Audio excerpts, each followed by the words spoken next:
बिस्मिल्लाहिर्रहमानिर्रहीम बिस्मिल्लाहिर्रहमानिर्रहीम। नाज़रीन अस्सलामु अलैकुम वरहमतुल्लाहि वबरकातुहू। नाज़रीन, आज की हमारी गुफ्तगू और आज की जो हमारी ये वीडियो है इंतहाई अहम एक मसले पर मुश्तमिल है। कुरान व हदीस और फ़िक़्ह की इस्तिलाह में हम देखेंगे कि ये मसला जो एक मुआशरे का एक ज़रूरी मसला है, कुरान व हदीस उसके बारे में क्या कहते हैं। आज की हमारी गुफ्तगू मकान गिरवी रखना, उसकी शरई हैसियत क्या है। क्या रसूल खुदा ने अपनी कोई चीज गिरवी रखी थी तो किन बुनियाद पे रखी।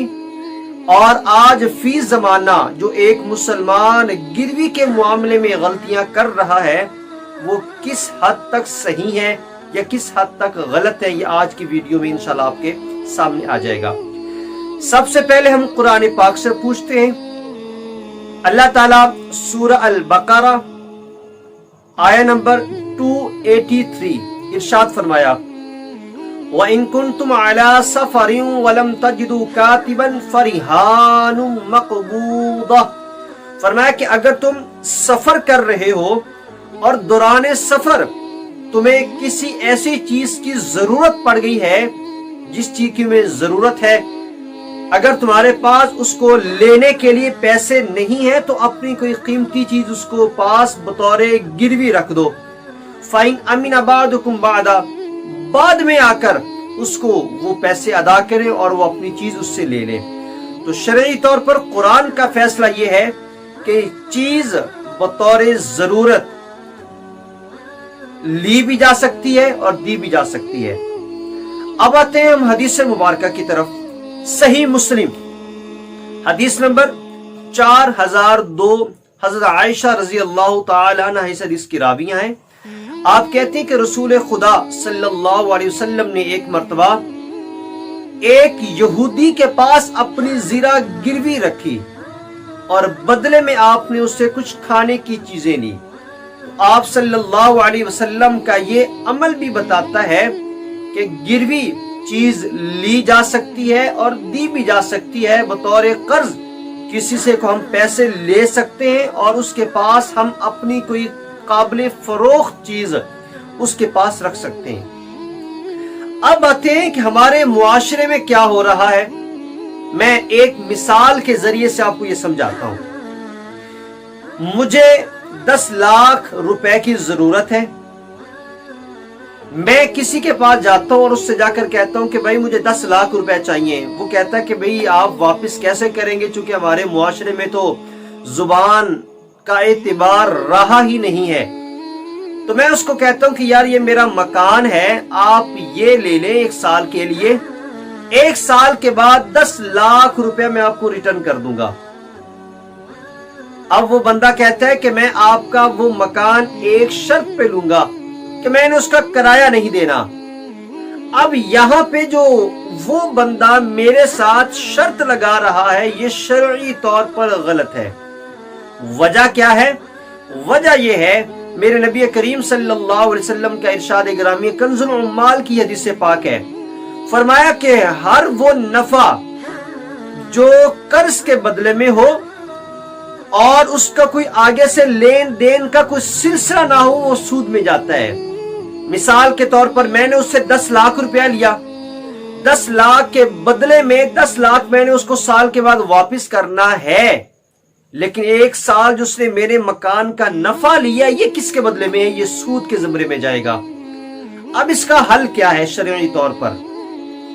हजरत इमाम आजम अबू हनीफा और अहनाफ के नजदीक जब एक बंदा अपनी चीज गिरवी किसी के पास रखता है तो जब तक वो मालिक मकान या हर वो चीज जो गिरवी रखी जा सकती है, जब तक उसका मालिक उसकी इजाजत दे ना दे उस वक्त तक उससे फायदा लेना शरई तौर पर नाजायज है।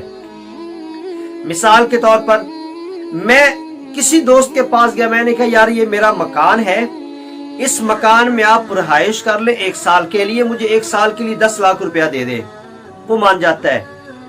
अब शरई तौर पर यह जायज इसलिए होगा कि मैं अपनी खुशी से उसको कह रहा हूं। यही बात अगर अगला बंदा करे तो यह सूद में चला जाएगा। اب خوشی کا کس حد تک ہمارے معاشرے میں اجازت ہے، یہاں پر ہمیں امام احمد رضا خان بریلوی کا ایک فتویٰ ہمارے سامنے آتا ہے، فتاوی رضویہ میں جلد نمبر 25 میں. اس میں وہ کہتے ہیں کہ فی زمانہ لوگوں کی جو خوشی ہے وہ بھی مجبوری کے عالم میں ہے. کیوں؟ کہ ہم جو قرض دے رہا ہوتا ہے وہ اس کو مجبور کر رہا ہوتا ہے.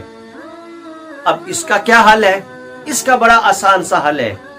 ہم اپنی ساری گفتگو کو مختصر کرتے ہیں اور اس کو ایک نقطے پہ لے کے آتے ہیں، اور یہ نقطہ سمجھنا آپ کے لیے بہت اہم ہے. بڑا آسان سا حل ہے. 10 لاکھ روپیہ 5 لاکھ روپیہ کسی سے ہم قرضے کے طور پہ لیتے ہیں.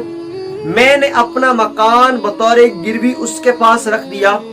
اب اگلا بندے کو یہ چاہیے کہ وہ یہ کہے کہ بھائی میں آپ کو اس کا کرایہ دوں گا، فری میں نہیں لے رہا آپ سے، میں اس کا آپ کو کرایہ دوں گا.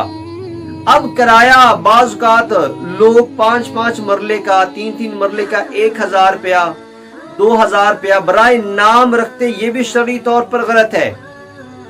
آپ اللہ کو دھوکہ نہیں دے سکتے. نیت دل پہ ہے اور دل کا تعلق اللہ کے ساتھ ہے، تو آپ کس کو دھوکہ دینا چاہتے ہیں؟ میرے نبی کریم کا ارشاد گرامی ہے کہ جو بندہ حرام کھاتا ہے اس کی تو دعا بھی قبول نہیں ہوتی، اور ہم تھوڑے سے پیسوں کی خاطر، تھوڑے وقت کی خاطر حرام کھانے کے نئے ذرائع اور نئے طریقے تلاش کرتے ہیں. تو جو کرایہ ہم نے دینا ہے وہ جو معاشرے میں 5 مرلے کے مکان کا فرض کیا 10,000 روپیہ کرایہ چل رہا ہے، تو مجھے چاہیے کہ میں کم سے کم 5,000 روپیہ تو کرایہ دوں. ایک یہ مناسب رقم ہے.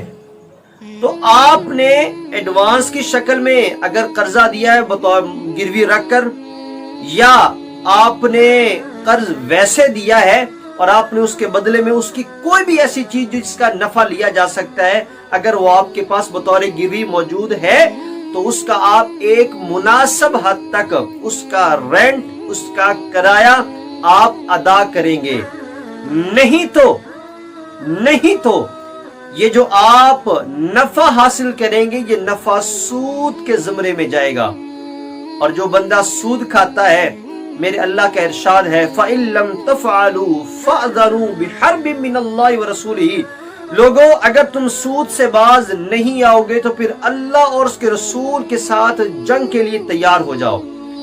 اب بتائیں اللہ اور اس کے رسول کے ساتھ جنگ کرنے کے لیے کوئی تیار ہوگا؟ قطعی طور پہ نہیں ہوگا.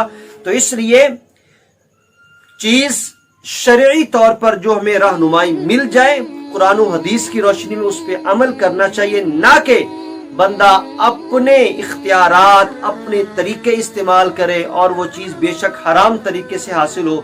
اس کی ہمیں فکر کرنی چاہیے. میں امید کرتا ہوں کہ یہ چیز آپ کے لیے بھی ایک قابل نفع ہوگی یہ ویڈیو، اور اس کو آپ بطور ثواب آگے شیئر بھی کریں گے. کمنٹس کرنا نہ بھولیے گا. سبسکرائب اس چینل کو ضرور کریں. اللہ تعالیٰ مجھے اور آپ کو حرام رزق سے بچائے اور حلال میں وسعت فرمائے. آمین والسلام.